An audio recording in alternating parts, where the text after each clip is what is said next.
I shifted my Harley to a lower gear. A rough mechanical click could be heard right away as the bike eased itself down the highway.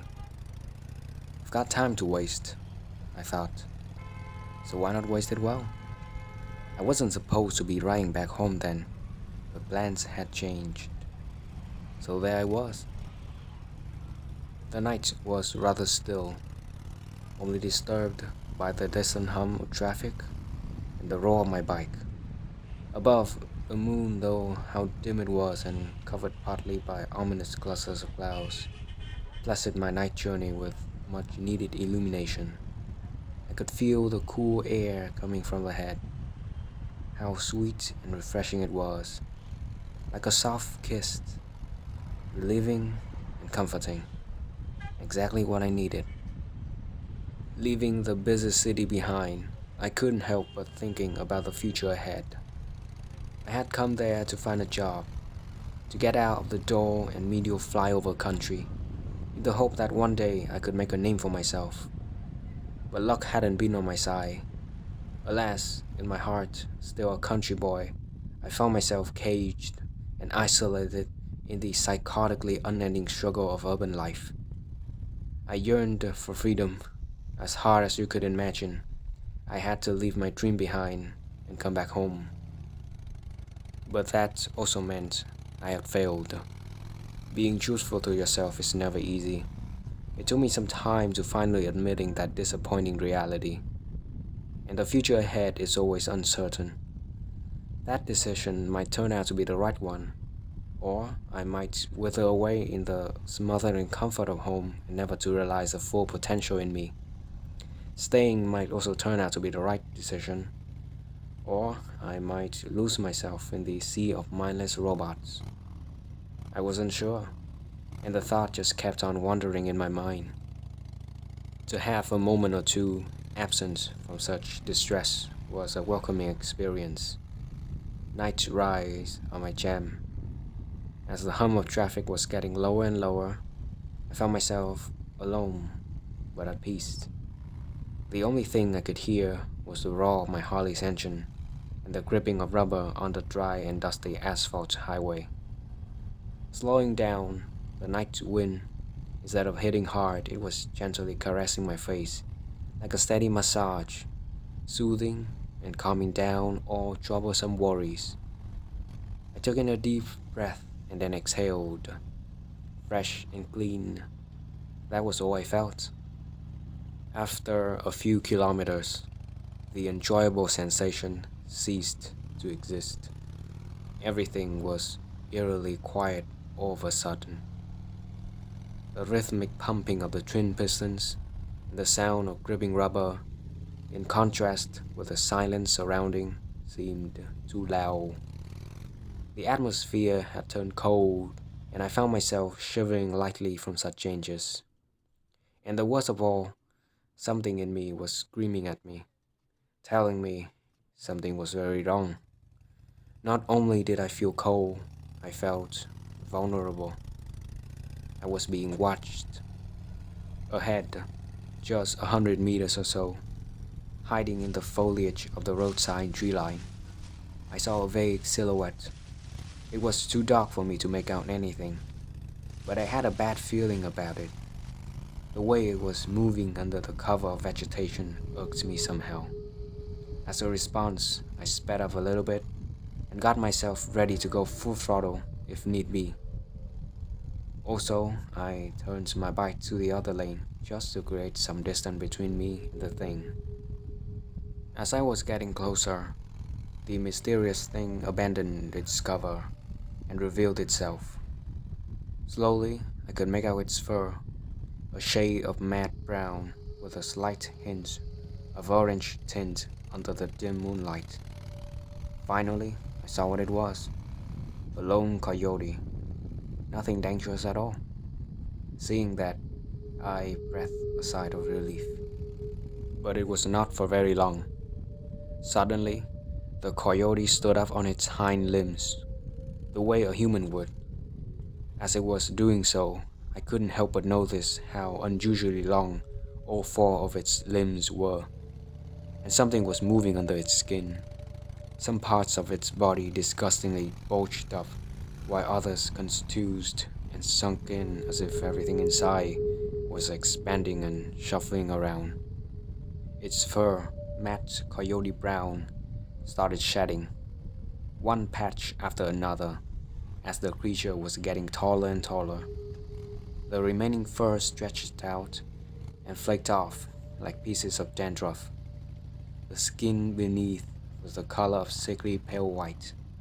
Its texture reminded me of those mugshots of drug addicts, of how their hideous faces were always riddled with popping scars and almost seemed to hollow out. Under the moonlight, it gave off a weird and vomit-induced shade of pale blue. It was looking at me. Its eyes were pitch black, absent of everything, yet I could feel its gaze piercing through my soul. And it began to smile. Its lips stretched right up to its eyes, revealing a mouth not full of canine, but human teeth. Too many human teeth. They were unnaturally straight and covered by a thick coat of sickly yellow gunk. The way its whole body was transforming, yet its smile stayed the same, gave me goosebumps. It held out one of its hands. The fingers, though similar to a human's, they were bent in unnatural shapes and positions. I couldn't help but notice how long and sharp its claws were, how they hooked up at their tips, and how it would feel if those things were to tear into me. Then the creature made the hitchhiker sign, the thumbs up, as if it was toying with me, as if it knew that I was afraid. Panicked, I shifted gear and pulled the throttle at max. My Harley sped up, but not as fast as I had wished it could. The tall V-twin engine just felt like it was running out of power or being revved too hard. A few seconds after I passed the creature, it took up chasing me. Even the way its whole body moved while it was running after me was utterly bizarre. I had imagined that it would have either run like a coyote or run on its hind legs like a human's, since it had shown that it could stand up like one. But turned out I was wrong. The way it ran was more similar to a cheetah. The forelimbs and the hind limbs, then repeat. The thing was fast. It would not take very long until the creature caught up to me. Looking at the side mirror, it seemed to have completed the transformation process by then. I could see its skin-wrapped head very clearly. The skull was human, but its snout was elongated out, like a coyote. It had no ears. Its pitch-black eyes sunk into its skull, yet I could feel its eerie gaze. All of a sudden, the creature gave out an ear-shattering scream. Fuck, I said to myself as I slightly jerked forward. My Harley, straining itself as best as it could, started shaking quite hard. I looked down on the speedometer. It said nearly 200 kilometers an hour. Yet, the creature chasing me did not seem to reach anywhere near its maximum potential. Without warning, it leapt forward. The whole bike gave out a loud crack as if something heavy fell on it. The impact was so severe that it broke all the electronics for the lights. I had to drive blind. I looked behind and saw that one of its clawing hands was deeply embedded in the back seat of my Harley, dragging itself along the asphalt. And more worrisome than that, my bike was slowing down. It just couldn't compete with the sheer strength of that monstrosity. 185, 180, 175, then 170. I tried to sway my bike side to side to shake the creature off. It didn't work. The thing still held on tight. I thought about kicking it, but I changed my mind, since even my Harley could not win against the creature, let alone a measly kick from an awkward angle. I was afraid. I did not dare to think about how it would kill me and probably eat me for dinner. My hope returned when I saw something ahead. An 18-wheeler thundering down the highway, with its bright lights piercing straight through the dark, straight at me. I knew what to do, but I only got one chance to do it right. I shook myself up and waited for the moment. Quickly, it came. With my eyes squinted from the harsh headlights of the truck, I leapt out from my Harley to the other lane. Before I fell to the ground and knocked myself out unconscious, I heard a loud bang as my bike crashed into the 18-wheeler.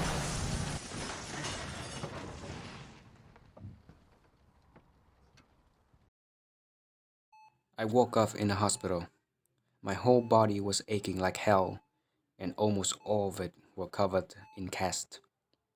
After a while, a nurse came in and checked on me. Seeing me awake, she comforted me and explained to me about my accident. Apparently, I broke and fractured, most notably both my arms and legs, at least 4 ribs, and most serious of all, 6 spinal vertebrae. But I was lucky that I was not paralyzed or needed to be amputated. Slowly regaining my memory of the so-called accident, I asked her about the truck driver that my bike crashed into. She seemed hesitant at first and stayed silent for a little bit until she said this: "Don't worry, he's fine. You did his job for him anyway. That was not a normal truck. Now, this is supposed to be a secret, but since you have seen the creature already, I figure telling you the general situation is appropriate. Those monsters used to roam this area at night until we organized secret groups of specialized hunters to track them down and exterminate them. The 18-wheeler was one of them, patrolling out at night. When they brought you here, they told me that you were one hell of a brave but stupid asshat." Fast forward to a few years later, I fully recovered, and I am now running a motorbike dealership in the countryside. I love this job. It's where my passion is at. I guess abandoning my dazzling city dream for the fire of a country was the right decision after all. Yesterday, at around noon, one of the test riders came back screaming in panic about a strange creature he saw while speeding down the nearby highway. About how it first looked like a coyote until it turned into an unholy abomination.